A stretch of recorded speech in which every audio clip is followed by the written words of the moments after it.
Halo, perkenalkan nama aku Nur Azizah dari mahasiswa Program Studi Pendidikan Pancasila dan Kewarganegaraan.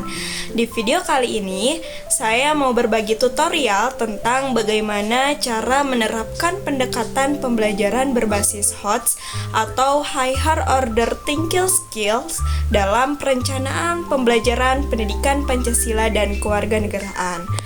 Kenapa penting? Karena pembelajaran PKN bukan cuma soal hafalan tentang Pancasila dan Undang-Undang Dasar 1945, tapi juga melatih kita berpikir kritis, kreatif, dan mampu memecahkan masalah sosial yang ada di sekitar kita. Jadi, apa sih sebenarnya HOTS itu? HOTS adalah singkatan dari Higher Order Thinking Skills atau kemampuan berpikir tingkat tinggi. Menurut Anderson dan Krathwohl tahun 2001, HOTS mencakup 3 kemampuan utama, yaitu menganalisis, mengevaluasi, dan mencipta.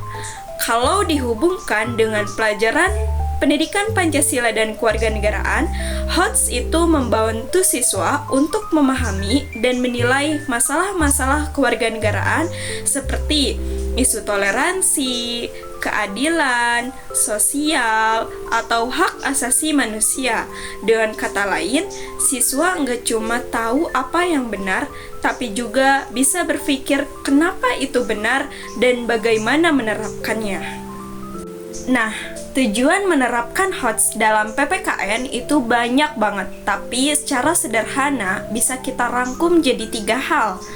Yang pertama, melatih siswa berpikir kritis dan logis terhadap masalah sosial di masyarakat. Yang kedua, mendorong siswa untuk menilai dan mengambil keputusan berdasarkan nilai-nilai Pancasila. Dan yang terakhir, menumbuhkan kreativitas dalam mencari solusi untuk permasalahan yang ada di lingkungan sekitar. Pembelajaran PPKN jadi lebih hidup, lebih bermakna, dan tidak membosankan. Langkah pertama, menentukan tujuan pembelajaran yang berbasis HOTS. Misalnya, tujuan pembelajaran biasanya berbunyi menjelaskan nilai-nilai Pancasila. Nah, supaya lebih HOTS, ubah jadi menganalisis penerapan nilai-nilai Pancasila dalam kehidupan masyarakat. Jadi, fokusnya bukan lagi pada hafalan, tetapi pada kemampuan berpikir kritis. Langkah kedua, pilih model pembelajaran yang menantang siswa berpikir. Model yang cocok misalnya seperti problem-based learning, project-based learning, atau inquiry learning. Dan model ini, siswa diajak untuk menyelidiki, berdiskusi, dan menemukan solusi dari permasalahan yang nyata. Selanjutnya, langkah ketiga, buat kegiatan belajar yang memancing analisis dan kreativitas siswa.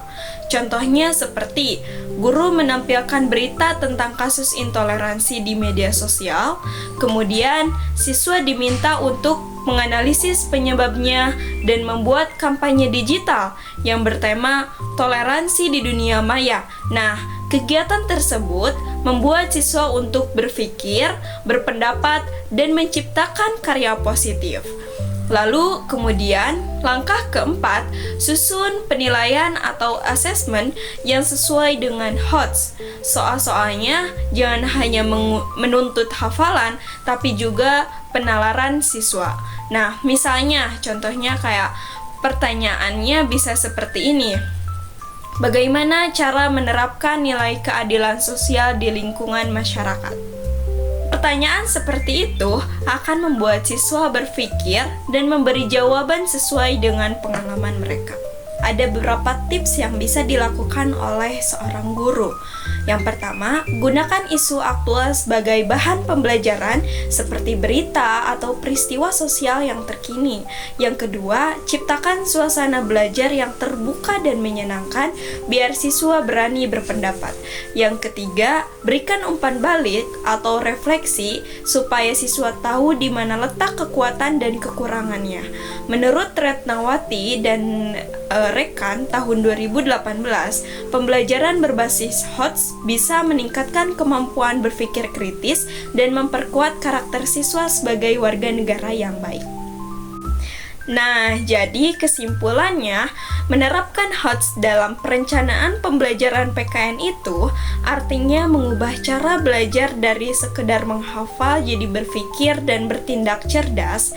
Dengan HOTS, siswa bisa lebih aktif, berpikir kritis, dan punya kesadaran untuk berperan sebagai warga negara yang bertanggung jawab.